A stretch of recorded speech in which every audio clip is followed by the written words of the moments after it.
देखो यार, इस मूवी के मैं पोस्टर यूज नहीं कर पाऊंगा, ना पोस्टर ना वीडियो, क्योंकि बॉलीवुड वाले और Indian film creator copyright strike देकर चैनल बंद करवा देते हैं। तो समझा करो यार। तो चलिए फिर शुरू करते हैं। पुष्पा 2 मूवी शुरू होती है जापान से। जापान में हमारा पुष्पा अपना माल डायरेक्ट सेल कर रहा है जापानी लोगों को, और वो एक कंटेनर में 40 दिन से बैठा है और जापानी सीख रहा है। तो एक जापानी उसके पास आता है, कहता है कि तूने जापानी कैसे सीखी? तो वो कहता है कि ये देख लौड़े, उसे दिखाता है किताब 40 दिन में जापानी सीखो का कोर्स। उसके लिए लोग पैसा देने में आनाकानी करते हैं कि हम पैसा इतना नहीं इतना देंगे। उसके बाद पुष्पा इन सबको पेल देता है और अपने हिस्से का पैसा लेकर वापस इंडिया में आने के बाद ये देखता है कि इसके बहुत सारे लोगों को एसपी ने अंदर कर दिया है। तो पुष्पा उनको छुड़ाता है, लेकिन पुष्पा के लोग उस पर आंच नहीं आने देते, क्योंकि वो नाम ही नहीं बोलते कि ये माल है किसका, लेकिन माल चला जाता है।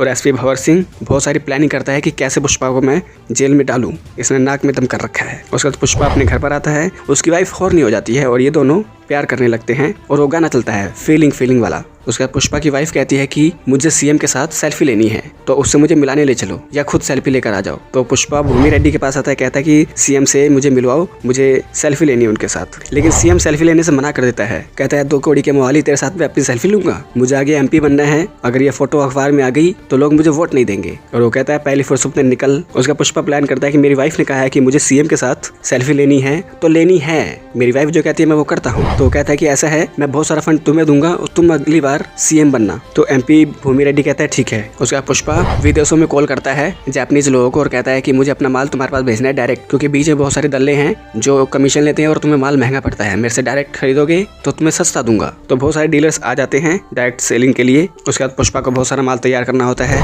वो अपनी बीवी से थोड़ा सा प्यार करता है और आ जाता है अपने माल की रक्षा करने के लिए। और उधर एसपी और श्री नायडू की वाइफ और जोली रेड्डी तीनों मिलकर प्लान करते हैं पुष्पा का माल जलाने की, और वो कुछ माल पकड़ लेते हैं। तो पुष्पा इन सबको अपने पास बुलाता है और कहता है कि मेरा माल मुझको वापस करो, नहीं तो सबको पेल दूंगा। यहाँ पे भूमि रेड्डी कहता है कि देखो इनको भी थोड़ा सा पैसा मिलना चाहिए, नहीं तो ये ऐसे ही बेचैन होते रहेंगे, इनका घर कैसे चलेगा। तो पुष्पा कहता है कि सारी मेहनत मेरी, सब कुछ मेरा, और मजे ले जाएं ये लोग, तो थोड़ा बहुत सेटलमेंट करना पड़ता है एमपी के कहने पर। पुष्पा एक बहुत बड़ी पार्टी देता है, वहाँ पर एसपी को भी बुलाता है। पुष्पा फिर से एसपी की बहुत बेइज्जती करता है, उसे नंगा करके पानी में टेक लेता है। एसपी कहता है कि साले तू दोस्ती के लायक है ही नहीं, तेरा माल मैं फिर पकड़ूंगा। और एसपी कुछ बंदे अपने पुष्पा की गैंग में भेज देता है जिससे वो ट्रैक कर सके कि पुष्पा ने माल कहाँ रखा है। और वो बहुत सारा माल पकड़ के मीडिया बुला लेता है वहाँ पर, और मीडिया में इंटरव्यू देता है कि पुष्पा एक बहुत बड़ा गुंडा है, वो देश का माल चुरा के विदेशों में सप्लाई कर रहा है। मीडिया के जाने के बाद वहाँ पर पुष्पा आता है अपनी टीम लेकर और कहता है कि मेरा माल मुझको वापस दे, लेकिन एसपी कहता है कि नहीं दूंगा, क्या कर लेगा तू? तो कहता है पुष्पा नाम सुन के फ्लावर समझे क्या?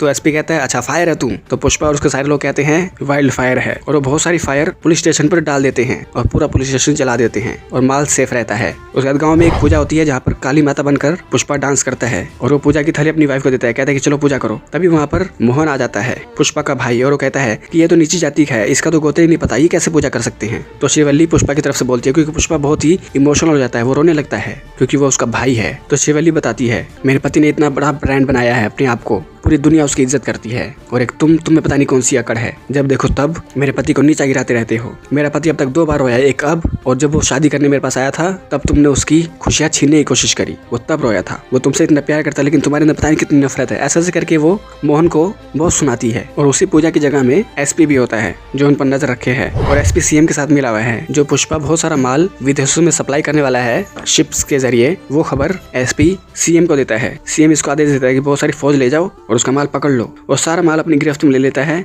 उसके बाद पुष्पा एमपी के साथ एक पार्टी में आता है, और पार्टी में श्रीला डांस करती है अल्लू अर्जुन के साथ, यानी पुष्पा के साथ। और श्रीवल्ली देखती है कि ये तो बहुत अच्छा डांस कर रहे हैं, मुझसे भी अच्छा। और वहाँ एसपी पुष्पा के माल को आग लगा देता है, और पुष्पा अपनी बीवी से प्यार करता है। पुष्पा को ये खबर मिलती है कि सारे माल में आग लगा दी है, और उसकी बहन को यानी उसकी कजन को कुछ गुंडों ने पकड़ रखा है। तो पुष्पा आता है वहाँ पर, थोड़े बहुत डायलॉग मारता है। उसके बाद पुष्पा एमपी से मदद मांगता है, और हमें दिखाया जाता है कि एमपी और सीएम दोनों मिले हुए हैं, लेकिन एमपी सीएम का साथ नहीं देना चाहता इस लड़की वाले मामले में। तो पुष्पा कहता है सब के सब चोर हैं साले, और वो अकेला ही निकल पड़ता है अपनी कजन को बचाने के लिए, और वो बहुत मार खाता है। और जैसे ही उसकी कजन के कपड़े फटने शुरू होते हैं, पुष्पा में आ जाती है जान, एनर्जी, और वो सबको पेल देता है अकेला ही। वो लोग उसकी कजन को जान से मारने की कोशिश करते हैं, लेकिन पुष्पा हमारा बचा लेता है। जब ये बात मोहन को पता चलती है कि पुष्पा ने मेरी बहन की जान बचाई है और वो लोग घर पे ही बैठे हैं, तो मोहन बहुत शर्मिंदा होता है और उनको इस बार अपने घर से बाहर नहीं भगाता, और वो कहता है कि मुझे माफ कर दो, मैंने तुम लोगों के साथ बहुत गलत किया। पुष्पा कहाँ है? पुष्पा की मदर उसको माफ कर देती है, और श्रीवल्ली यही बात पुष्पा को बताती है, और पुष्पा खुशी के मारे बेहोश हो जाता है। पुष्पा की कजन की शादी फिक्स हो जाती है, और शादी में